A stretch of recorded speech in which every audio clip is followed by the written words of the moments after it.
ഈ ചൂടുള്ള കാലാവസ്ഥയിൽ കുട്ടികളിൽ ഡീഹൈഡ്രേഷൻ ഉണ്ടാവാതിരിക്കാനായി അവർക്ക് ലിക്വിഡായിട്ടുള്ള ഫുഡ് ഐറ്റംസ് കൂടുതലായി കൊടുക്കാൻ ശ്രദ്ധിക്കണം. അങ്ങനെയുള്ള ഒരു റെസിപ്പിയാണ് ഇന്ന് കാണിക്കുന്നത്, സ്വീറ്റ് ലസ്സി. 3 ഫ്ലേവറിലുള്ള സ്വീറ്റ് ലസ്സിയാണ് ഇന്നത്തെ വീഡിയോയിൽ കാണിക്കുന്നത്. ആദ്യം മിൻറ്റ് ലസ്സി ഉണ്ടാക്കാനായി പുതിനയുടെ ഇലകൾ വലിക്കാം. എപ്പോഴും ലസ്സി ഉണ്ടാക്കാനായി ഫ്രഷ് ആയിട്ടുള്ള ഇലകൾ എടുക്കുന്നതായിരിക്കും നല്ലത്. ഒരു 2 പേർക്ക് ഉള്ള അളവിനാണ് ഞാൻ ഉണ്ടാക്കുന്നത്. അതിലേക്ക് 20-25 ഇലകൾ വേണം. തണ്ടൊക്കെ കളഞ്ഞ് വൃത്തിയായി കഴുകിയതിന് ശേഷം ഇലകൾ മാറ്റിവെക്കാം. ഇനി മാംഗോ ലസ്സി ഉണ്ടാക്കാനായി ഒരു പഴുത്ത മാങ്ങയാണ് ഞാൻ എടുത്തിട്ടുള്ളത്. ഇതും വൃത്തിയായി കഴുകി തൊലി കളഞ്ഞതിന് ശേഷം പീസസ് ആക്കി വെക്കാം. ഇനി സിമ്പിളായിട്ടുള്ള ഒരു ലസ്സി ഉണ്ടാക്കാൻ ഒരു നാരങ്ങ കൂടി എടുത്തിട്ടുണ്ട്. പുതിനയുടെ ഇലകൾ ഒരു നുള്ള് ഉപ്പും 2 ടേബിൾ സ്പൂൺ വെള്ളം ഒഴിച്ചൊന്ന് അരച്ചു വെച്ചിട്ടുണ്ട്. അതുപോലെ മാംഗോ പൾപ്പ് എടുത്ത് വെച്ചിട്ടുണ്ട്. നാരങ്ങ കുരു കളഞ്ഞതിന് ശേഷം അതിൻ്റെ ജ്യൂസും എടുത്ത് വെച്ചിട്ടുണ്ട്. ഇനി നമുക്ക് ലസ്സി ഉണ്ടാക്കാൻ തുടങ്ങാം.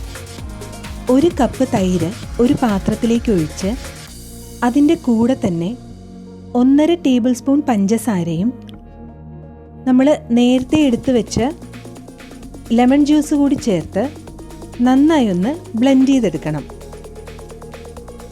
ഇതിങ്ങനെ തന്നെ ചെയ്യണമെന്നില്ല, എല്ലാം കൂടെ മിക്സിയിലൊന്ന് ബ്ലെൻഡ് ചെയ്തെടുത്താലും മതി.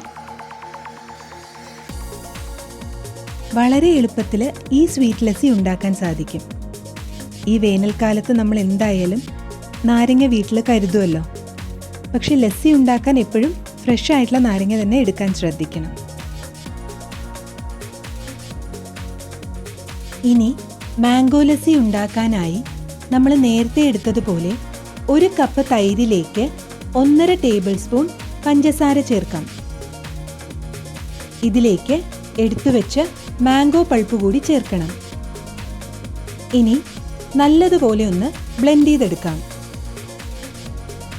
ബ്ലെൻഡ് ചെയ്യുന്ന സമയത്ത് ലസ്സി തിക്കായി തോന്നുകയാണെങ്കിൽ ഒരു 2-3 ടേബിൾ സ്പൂൺ വെള്ളവും കൂടി ചേർത്ത് നല്ലതുപോലെ ബ്ലെൻഡ് ചെയ്തെടുത്താൽ മതി. മാംഗോ ലസ്സി റെഡി ആയിട്ടുണ്ട്.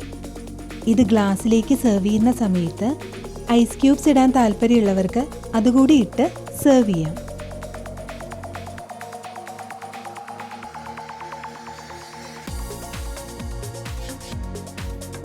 ഇനി മിൻറ്റ് ലസ്സി തയ്യാറാക്കാം. അതിനായി 1 കപ്പ് തൈരിലേക്ക് 2 ടേബിൾ സ്പൂൺ പഞ്ചസാരയാണ് ഞാൻ ചേർക്കുന്നത്. ഇനി നമ്മൾ നേരത്തെ എടുത്തു വെച്ച ആ മിൻറ്റ് എക്സ്ട്രാക്റ്റ് കൂടി ചേർത്ത് നല്ലതുപോലെ ഒന്ന് ബ്ലെൻഡ് ചെയ്തെടുക്കണം.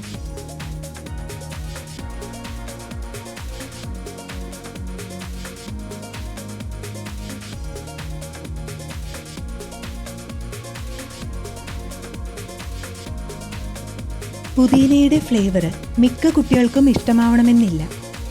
എന്നാലും മിൻറ്റ് ലീവ്സ് ചേർത്ത ഈ ലസ്സി നിങ്ങൾ ഒരിക്കലെങ്കിലും കുട്ടികൾക്ക് ഉണ്ടാക്കി കൊടുത്തു നോക്കണം. ഇന്ന് കാണിച്ച ഈ 3 ലസ്സികളിൽ എൻ്റെ മോൻ്റെ ഫേവറേറ്റ് മിൻറ്റ് ലസ്സിയാണ്. വളരെ റിഫ്രഷിങ്ങും ആണ്, ആരോഗ്യത്തിനും വളരെ നല്ലതാണ്. 3 ഫ്ലേവറിലുള്ള സ്വീറ്റ് ലസ്സിയാണ് ഇന്ന് കാണിച്ചിട്ടുള്ളത്. ഇതിൽ നിങ്ങളുടെ കുട്ടികൾക്ക് ഇഷ്ടമുള്ളത് ഉണ്ടാക്കിക്കൊടുത്ത് അവരുടെ അഭിപ്രായം ഞങ്ങളെ അറിയിക്കാൻ മറക്കരുത്. ഇന്നത്തെ വീഡിയോ നിങ്ങൾക്ക് ഇഷ്ടമായിട്ടുണ്ടെങ്കിൽ ഇതൊന്ന് ലൈക്ക് ചെയ്യാനും ഷെയർ ചെയ്യാനും ചാനൽ സബ്സ്ക്രൈബ് ചെയ്യാത്തവരുണ്ടെങ്കിൽ ചാനൽ സബ്സ്ക്രൈബ് ചെയ്ത് ഞങ്ങളെ സപ്പോർട്ട് ചെയ്യാനും മറക്കരുത്. വേറെ ഒരു നല്ല വീഡിയോയുമായി കാണാം.